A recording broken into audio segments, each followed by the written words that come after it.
Hey everyone, Mr. Happy here, and welcome to Mondays with Mr. Happy, aka Mr. Happy Mondays, the weekly Q&A show where you ask me questions and I answer them. If there was an awkward silence at the beginning where I'm just staring at the camera for a second, that's because the way I'm doing this week's episode is gonna be a little bit different. So, I just got back from PAX West. I've got a ton of things to talk about with that, but I'm going to be doing a lot of videos on PAX West as I have a lot of footage and opinions and stuff that go over that would never fit in Mondays with Mr. Happy. Also, I just got back from PAX West, meaning this is Monday. I'm actually doing live Mondays with Mr. Happy on Monday instead of Sunday.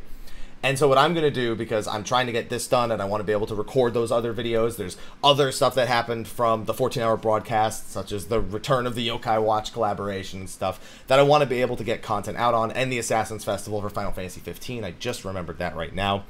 I'm doing this in one take, which means I'm basically going to open the questions, answer the question, scroll to the next question, answer that until we're done. I believe we have 20 or 21 questions on the Dream Network forums. So we're going to go through that, but before we do that, I have to thank our weekly sponsors. So I'm not going to be announcing every sponsor every week, those of you who are supporting on Patreon, but your names are permanently listed in the description of the video below.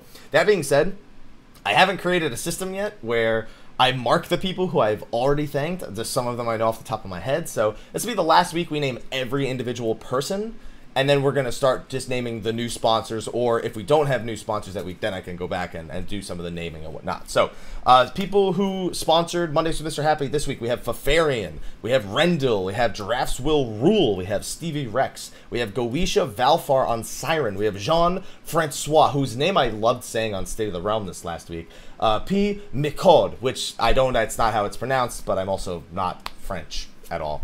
We have Themacholuis, or no, we have Themacholuis, but I didn't put any capital letters and whatnot.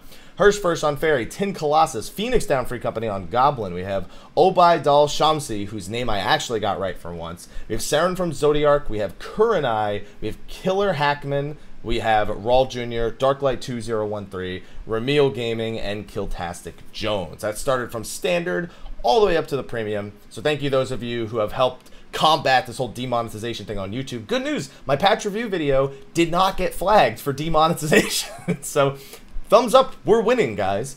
But those are all the sponsors for this week, and then this will be the last week we rename every single person. Next week we'll start not doing that. Otherwise it'll just be a video of me naming sponsors at that point.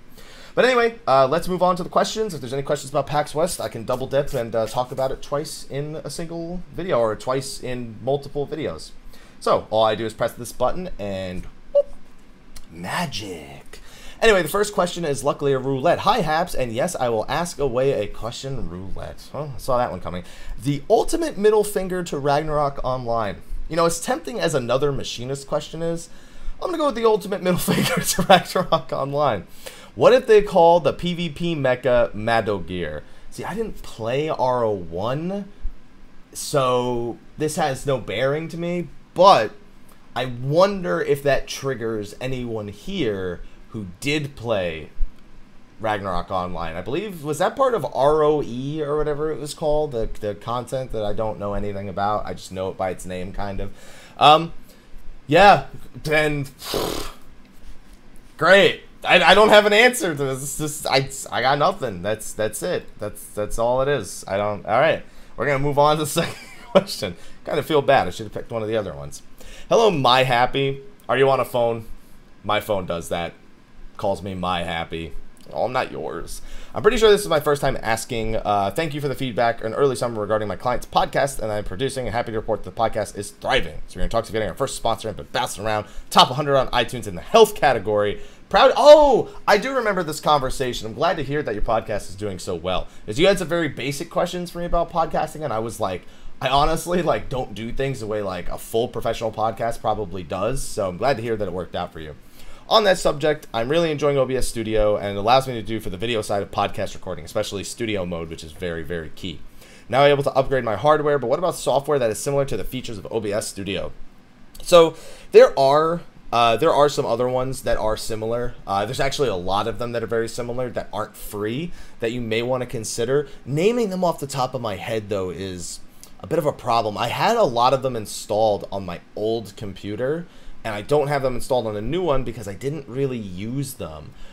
Game show, I think, was one that was really, really well done. I don't know how well they've updated it, but it was very much about having as many options as possible and being able to make adjustments that were more professional. So game show is one, but there's another one I'm thinking of, one that actually had cloud access to, like, if somebody was not there but they were watching and they had cloud access to your scenes on the go, like on like an iPad or something, they could actually do the adjustments for you, you know, almost like a producer or someone in a studio or whatnot, making adjustments while you're doing your show live.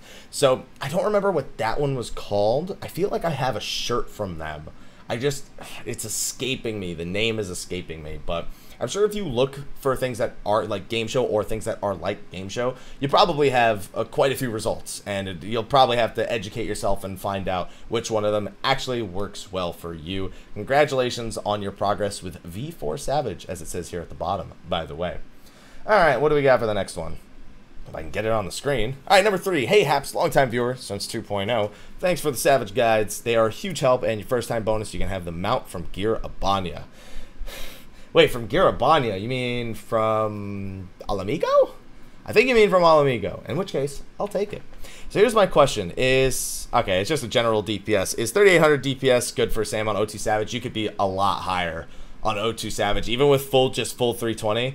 I mean, don't get me wrong, I've had way worse than that in O2 Savage, even at like item level 320, but you could, I guess it depends, like there's information missing here. I don't know if you bothered with melds, I don't know if you're using food, I don't know if you're using pots, and those things factor in several hundred DPS. You're doing better than a lot of other pugs I've had. I've had a lot of samurai pugs that are like in the like 3300 to 3500 range, even for samurai, which is way below what you should be pulling on that fight. 3800 though, especially with the party finder where there's a lack of melee DPS optimization, it's okay, but it could definitely go higher. So definitely keep striving to go up, because you definitely still can, even at your current item level range. Then we have number 4. Sorry, this turned out to be so wordy. Are you apologizing to me, of all people, for being wordy? To be fair, I have asked people to keep it less wordy. The irony. Anyway, hope you got the chance to see Dad of Light. I have not gotten to see Dad of Light yet, but I do have intentions on watching it once things calm down right after PAX. So, first question and post. First time bonus, you get an infinite amount of time to snuggle with the best internet cat ever, Aloha. He doesn't like snuggling, so this is a bad thing for him. He hates when we pick him up and we're like, he's like, meh. Alright, my question for you is with Monk. I recently got Monk to level 55, been holding off on leveling his class for over a year and a half. Before this weekend, my Monk was 51. I feel like I've got a lot of wasted skills. Assuming it's a single boss, I use Dragon Kick, Twin Snakes, then Demolish. And since I just completed the 54 quest, I use Meditate between each skill. Never do that. First of all, you can't do Meditate between each skill because it cuts into your global cooldown. So don't do that. You only ever use Meditate before a boss or when you can't be hitting a boss. Those are the only times. Technically, when you're out of TP, if you're like sitting there pressing the button and you don't have enough TP to use your skill immediately, Meditate can be good there too. But never use Meditate between your skills. That is an immense loss of DPS. Also, you don't just use Dragon Kicks, Twin Snake, and Demolish. You're using Boot Shine from the rear. You're using True Strike from the rear. You're using Snap Punch. For 2 out of every 3 of your Coral stances. You know, you make sure you're doing that. What would you advise someone on PS4 to do to make this more fluid? Why didn't they make it so the chakras add up the same way Grease Lightning does? Because then it's redundant. Doesn't really serve much of a purpose, and then it just kind of adds power kind of for no reason. You will eventually get Deep Meditation, which gives you a chance of building them whenever you crit on a weapon skill, but even then it's kind of flimsy. You don't really rely on it all too much, and we pretty much went from doing maybe 1 or 2 Forbidden Chakras in an entire fight to doing, I do almost upwards of 20 Forbidden Chakras, probably more honestly if I actually went and counted on some of the longer fights. So you kind of trade it off for things with Deep Meditation and Brotherhood, but the chakra building does get better when you get the things later on. Notes more of how would you do it when looking for slightly more effective means. I mean, honestly, just watch a guide. Monk is one of those, probably one of the few jobs where you could kind of watch a level 70 guide and then just cherry pick the abilities you don't have yet and take them out of the rotation, and it doesn't really change that much. So I have a level 70 Monk guide. I know there are other, I think, who is the, what's his... The name's escaping me. There are other level 70 Monk guides out there. Mine could honestly use a little bit of updating. But look through those and just, like I said, cherry pick the skills out and then just try to follow that and try to understand why we're doing things in the order that we're doing them. What else do we have? All right, I'm going to say this. For posting on the forum, it looks like somebody literally just quoted somebody and said, good question. Please don't do that. It's first time. It's their first post, literally, so maybe it mimicked their question and they edited it later. But don't do that. It's not a public. It's not like a forum to discuss with each other. It's just for the actual question itself. I don't think I've ever outright said that. Let's consider this the first time I've actually had to say that.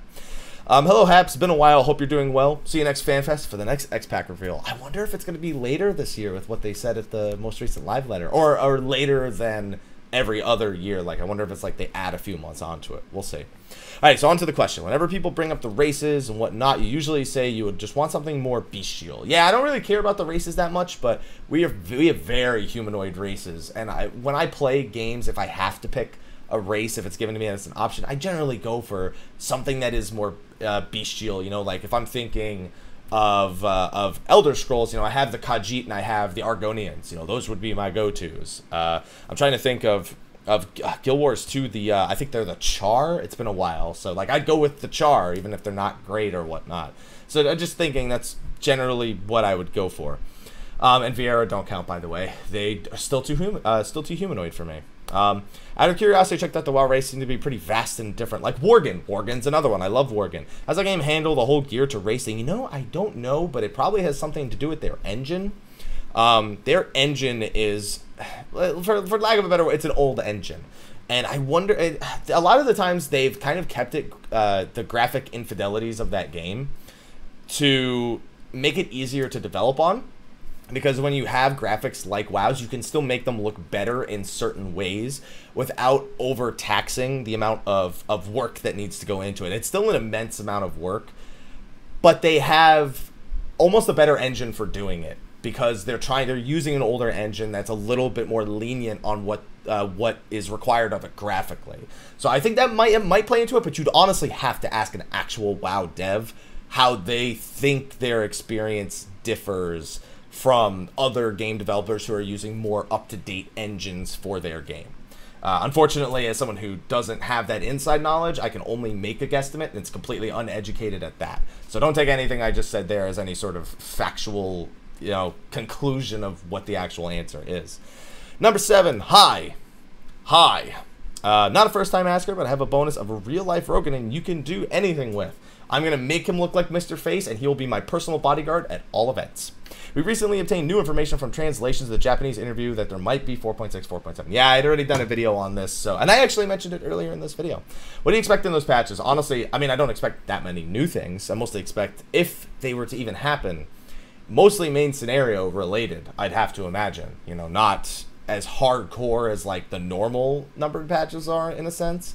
But, I mean, you'd have to assume 8-man raid, 24-man raid, 2 new dungeons, the odd-numbered one new dungeon, new main scenario, new side quests, you know, the works. You know, even when they do new things, it still kind of falls into a pattern, which we kind of saw with the live letter, number 38, that happened recently. So, you could pretty much, my thing is you can almost always predict at least the flow of what will happen in a patch, even if you can't guess the content exactly right. So, like, for example, we know 4.3 and 4.5 have ultimate modes like 4.1 will have. Would 4.7 have an ultimate mode? There's a high probability of that. So it's just a matter of analyzing the patterns. So that's just a few general ideas that I would relate to it. All right, number 8. Heyo, Haps, what's going on? Hope you had a great time at PAX. I did, and I'm not sick yet. Doing good. First time poster, so have a bonus of some free time to yourself. You deserve it. Yeah, you know, I'd love to take you up on that, but I've got like 12 videos to do in the next couple of days, so I'm a rain check that one. I'm a rain check it. At some point, I feel as though Heavensward didn't feel complete as an expansion until the final battle with Nidhogg.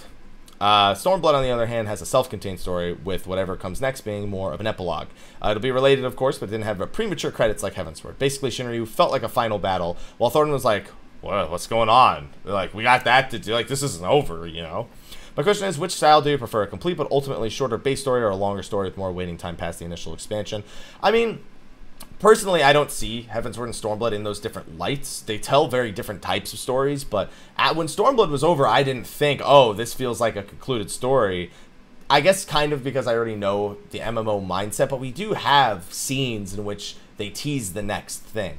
And they're always going to do that, like the Marvel style, hey, after the credits, look forward to spending another $20 at least at the movie theater. And in our case, about $36 for waiting for the next patch. So, you know.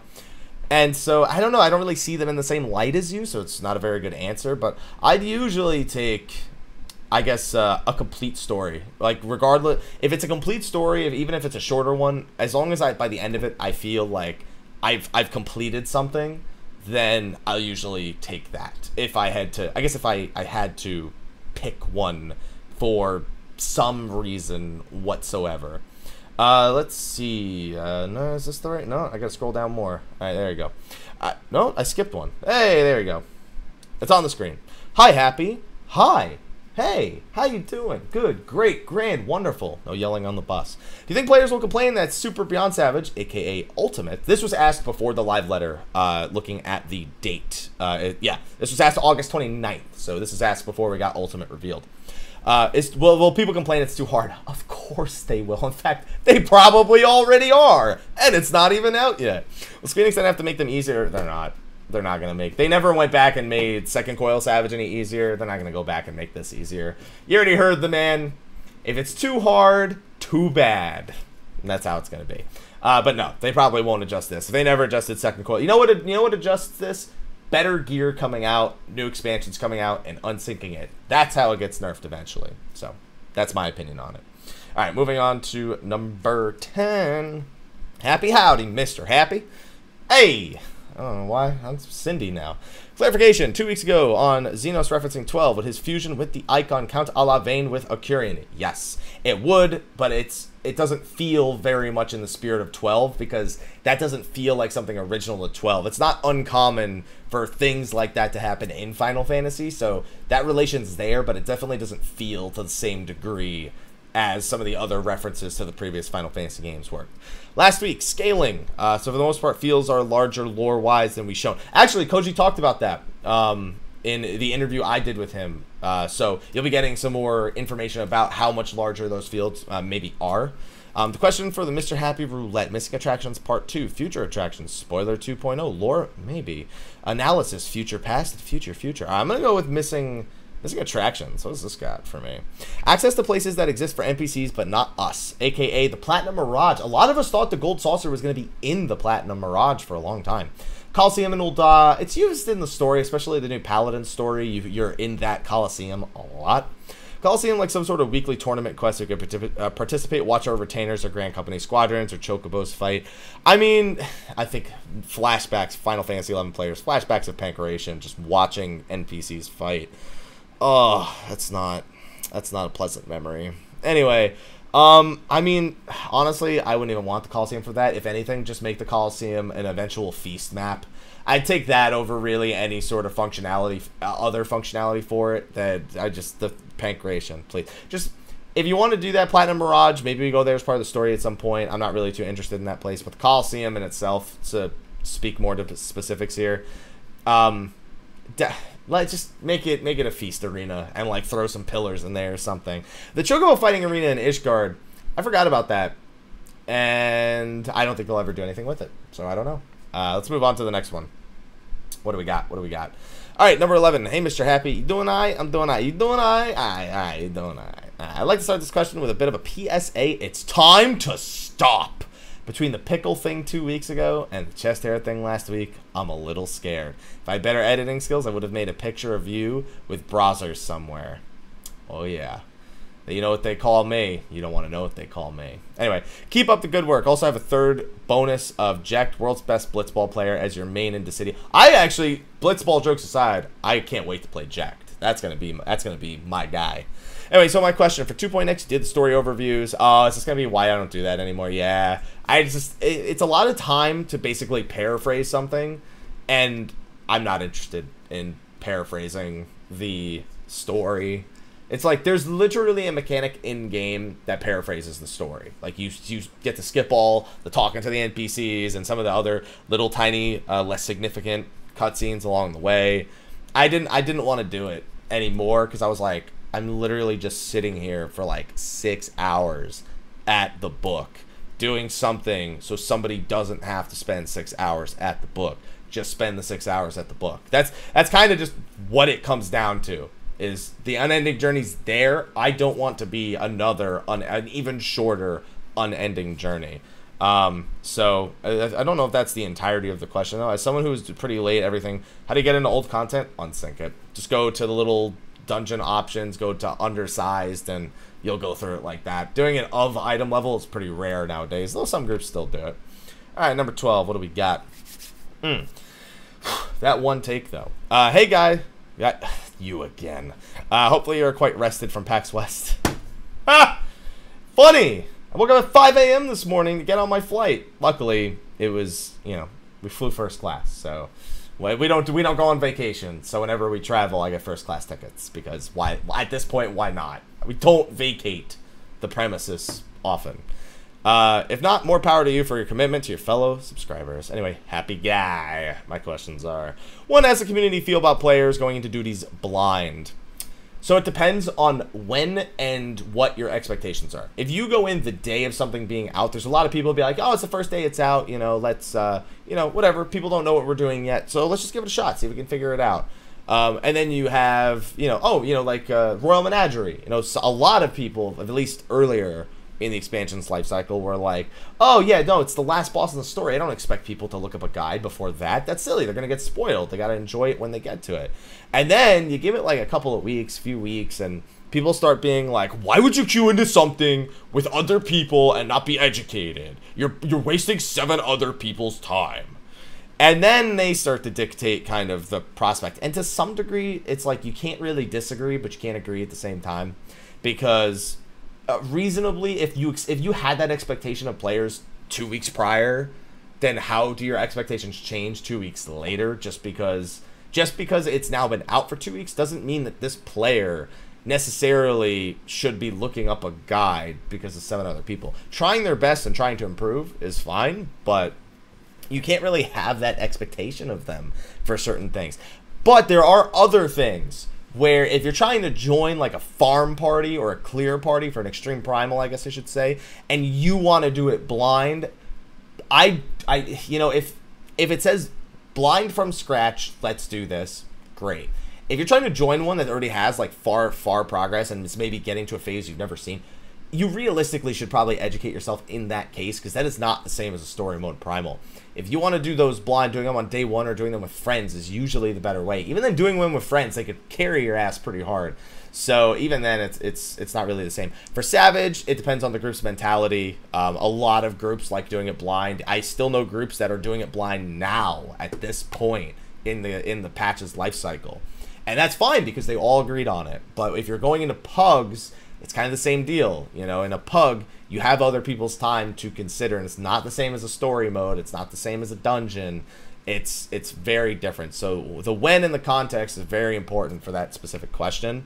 It really depends on, you know, how much you respect other people's time versus how selfishly you consider your own time. And sometimes it's okay to be selfish with it, and sometimes it is a little bit disrespectful. And then we have question number 2. I asked this because I recall being a sprout doing Aether. Oh my god, Aetherochemical Research Facility. Yeah. Final Boss 3.0, people were rudely bashing me for not watching guide. See, for a dungeon, especially for a 4-man dungeon, I don't think a guide. If anyone's demanding a guide for a 4-man dungeon, tell them to shut the fuck up because they're dumb. It's like, I get it. Maybe not every 4-man dungeon goes as planned. Like maybe someone gets hit too many times. Whatever.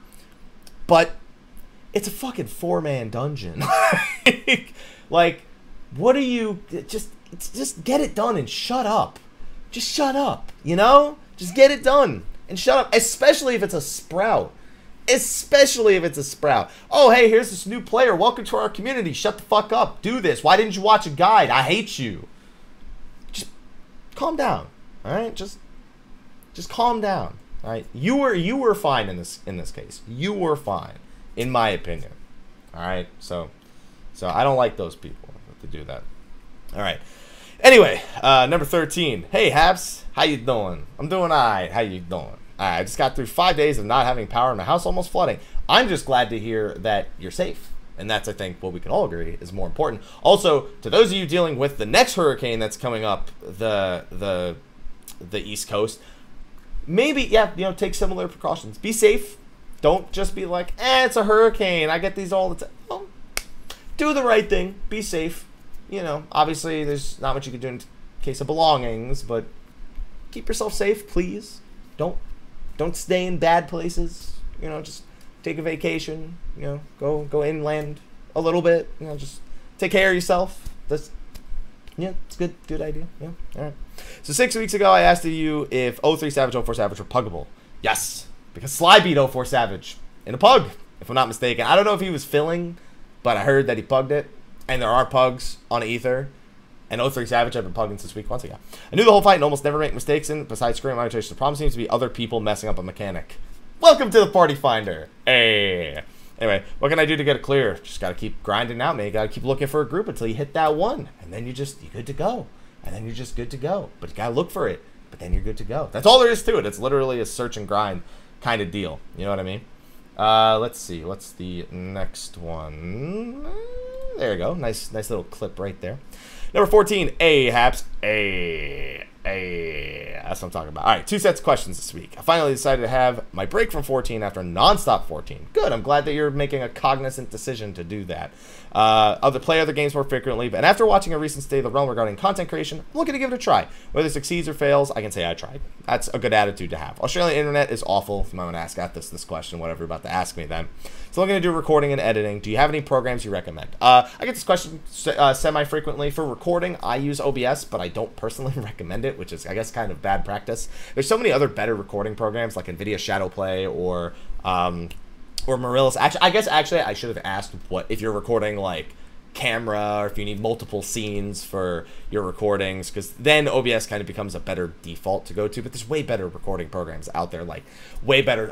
Some people record audio separately and record video separately, and they have all these different programs running, and that way they have a little bit more control over each individual aspect of what they're producing.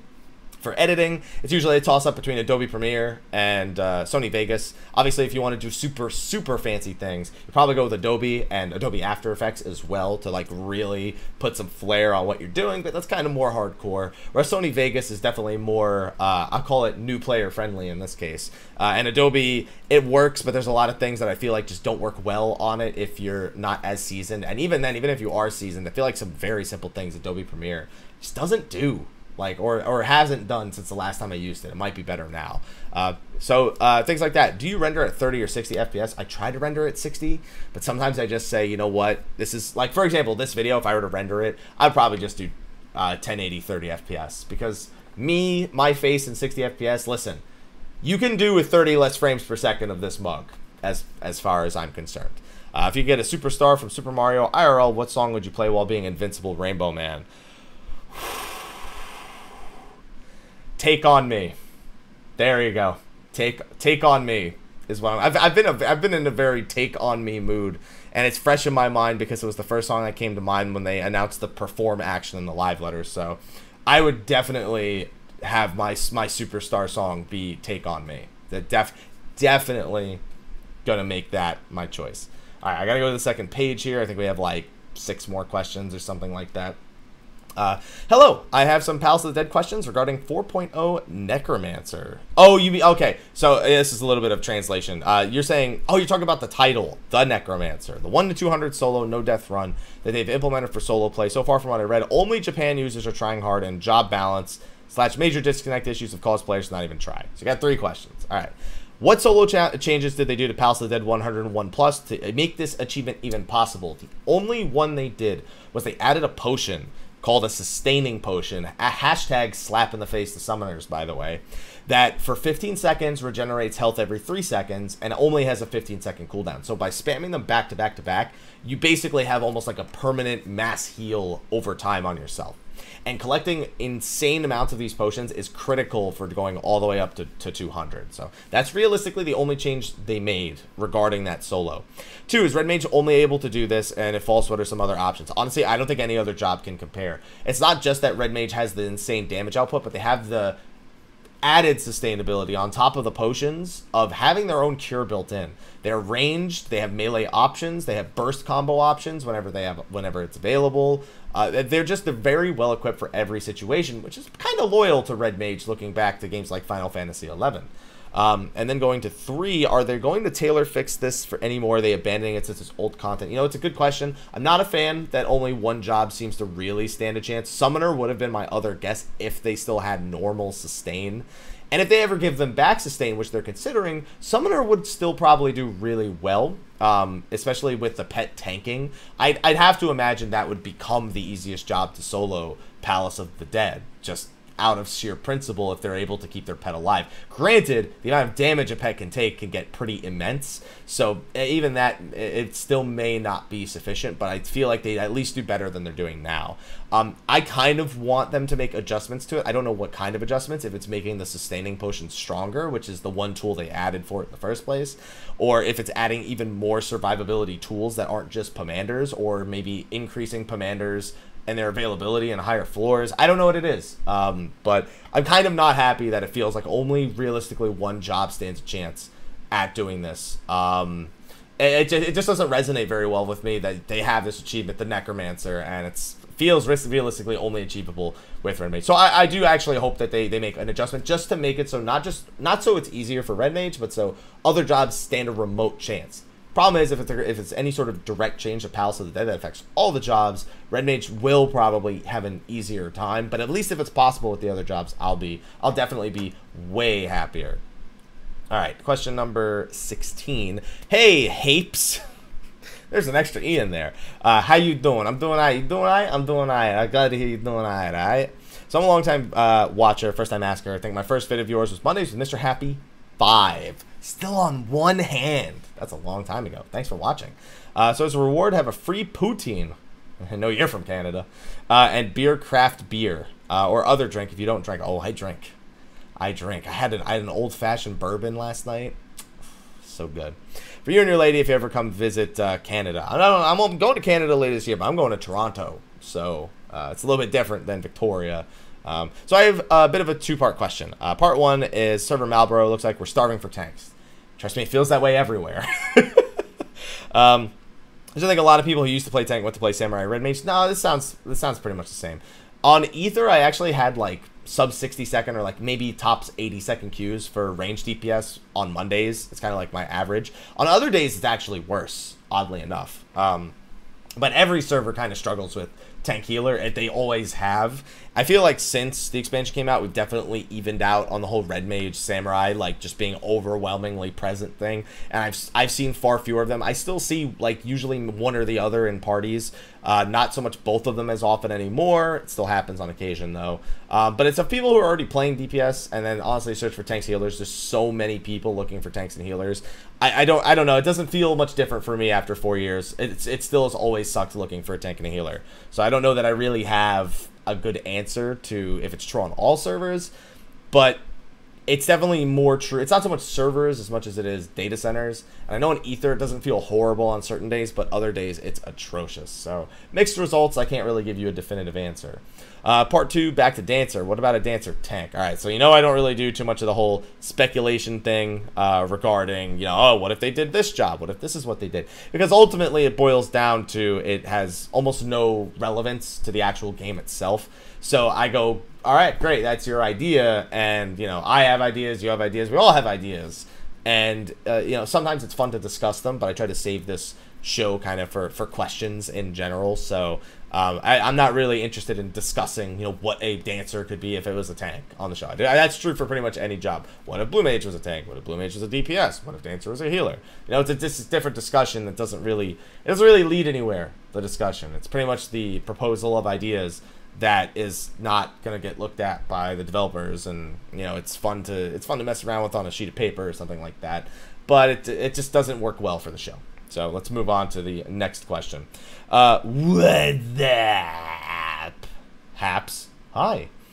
With another primal coming out for, well, it's not another primal, it's the extreme mode of Royal Menagerie. So, but he is, you know, technically falls under that category. Probably gonna see item level 335 weapons from 4.1 Extreme Trial. So I honestly want accessories. I'm still kind of upset. Like, I was really good having the Lakshmi have accessories as an option, although it was kind of weird having them as available as an option prior to Alexander Normal being out. Then when Alexander Normal came out, it was kind of nice to see which ones you're going to take. But then we had crafted accessories 2 weeks later, so I was like, well, fuck this, I'm just going to get that. So, but it's nice to have that many different options. And I would like to see, at least on the even-numbered patches, them return to having accessories as an option. I don't know that they will, but I do like that. But I don't think you'll ever see any sort of drastic change from weapons and accessories over it being, I guess, anything else. Number 18 we have right here. All right, greetings, Mr. Happy. Hope you're having a good time at PAX. I did have a good time, and I'll be making tons of videos about that. Here are my questions, multiple. For Desynthesis, my main character is Blacksmith, Armorer, Goldsmith. That's a spicy combination right there. For an ult, which other should I get? Weaver is really good. Leatherworker is pretty reliable. And I don't know, I mean, to be fair, you only have 8 options. So you only have the other 5. So Weaver and Leatherworker are 2 really big ones. Is it Culinarian that people do to get the not desynthesis, actually. That's a ethereal reduction that I'm thinking of for Culinarian. Yeah, I don't know. And then I guess technically Culinarian you don't even really have as an option for desynthesis. So that leaves it between, so you're asking someone who doesn't craft for advice, and it's bad, man. It's real bad. You know, Leatherworker and Weaver, and flip a coin for the other 2. That's, unfortunately, that's the best you're going to get from me. Are you happy that Yoka...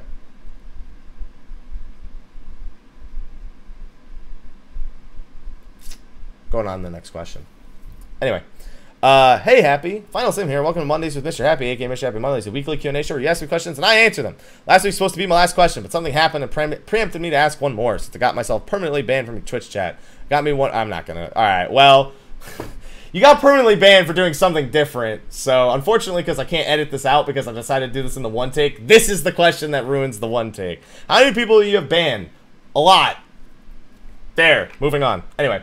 Let's see here. Sup, Haps, as this isn't locked yet, I assume you're doing this on a Monday. Easy question this week. Who did you choose as your Persona 5 waifu? Well, I'm not into 14-year-old girls, so it's between Takemi and Becky. I'm gonna go with Takemi. Seems like a nice, easy answer. And, Dr. Legs is the doctor for me. Anyway, number 21, which I believe is the last question on Mondays with Mr. Happy. Hey, Haps, hope you had fun at PAX. Grant you a White Mage Stone that grants a one-time use Asuna for the next time you're sick during an event. Luckily, that's only been once ever. Fingers crossed Wes doesn't bite me in the butt later this week. One, thank you for your pack opening videos, as shitty as they were. I actually do have a tripod right here to do the whole, have the tripod like kind of in front of me and hold the packs. It's just, it's very inconvenient the way it's set up to move this tripod here. Still probably buy the packs myself. You mentioned the videos. You may do another video to go over the TCG itself. Do you still plan on doing that? I'm interested in it. It's a matter of time. I have to be confident I understand the rules before then. So if I do, it's probably still not for another few weeks out. They just had nationals actually. So if you're curious about the rules, I would honestly recommend going back and trying to watch the most recent nationals tournament for the card game, because you may not understand it right away, but you'll probably pick a few things up, and then when you hear the actual rules, excuse me, it might make a little bit more sense to you then. 2, I can't remember. Did you ever finish Blade Default? No, I got to chapter 4 and I just got bored. Like, I got kind of bored earlier than chapter 4, but I chugged through to chapter 4, and I was like, all right, the RPG gameplay is pretty good here, and the world and story is interesting, but it felt like it took them forever to make any points at all. Like, it felt like they just kept throwing text and voice acted lines in there just to have them. Like, they weren't pushing the story ahead at all. They just kept saying the same thing like 40 times in a row. I'm like, all right, I get it. The dude murdered a guy. We're standing here in front of him. He said he murdered the guy like 30 times. He's asked us why we're trying to stop him like 30 times. Just kill him. I don't care. Just shut him up. Thank God there's no post-battle cutscene with this guy. Thank God. And it kept happening over and over and over and over again. And I'm just like, I'm done.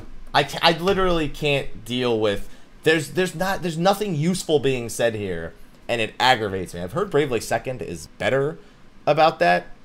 That being said, I don't know that I'm motivated to play Bravely Second.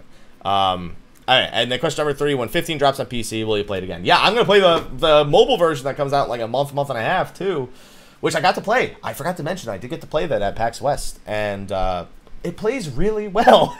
I'm not surprised. Just the way, I don't know. I played like 20 minutes of it, and I feel like it's kind of better than it should be, but it's pretty good. So I can't wait to actually kind of play through the mobile version of Final Fantasy 15. Anyway, that is actually the last question on the forums, and because I'm doing this in one take, I'm just going to wrap it up here, because trying to do the Twitch questions with one take gets kind of awkward. But I did live stream it because I just got back from PAX. I've been live all week. There's a bunch of people I got to thank for subs after I'm done with this YouTube video right here. But it's time to get working on those. I'm going to get the 14 videos out the way, then the Koji video, then I'm going to start working on all those B-roll stuff right now. But anyway, thank you for watching this video. Be sure to ask your questions in the thread in the description. If you're watching on YouTube, if you're here on Twitch, you can come back next week where things will be normalized, or you can go to the YouTube video when I post it later today, and you can find the thread there. Dream Network forums, it's under mine. It's the Mondays with Mr. Happy, 161 weekly QA. If you're just going to look for it manually, you could just do that as well. Also, again, thank you to our Patreon sponsors. Those who have been pledging. You guys have been awesome, and it's been awesome gradually growing that. I sent out a lot of mugs and stickers over the past week, so if you're someone who's a patron and your address isn't in your pledge, edit your pledge and add it, so that way I can make sure I get you the proper rewards if you're someone who's on the proper tier. And I have some behind the scenes stuff coming this week that I think you guys are going to enjoy. I'm going to talk to my Twitch chat for a little bit. I'm going to wrap things up, and then I'm going to go get working. I don't care what YouTube does. I still got plenty of videos to put out, and there you guys are waiting for them. I will see all you fine ladies and gentlemen next week for Mondays with Mr. Happy 161 in Twitch chat. I'll see you in 20 seconds. So until next time, take care.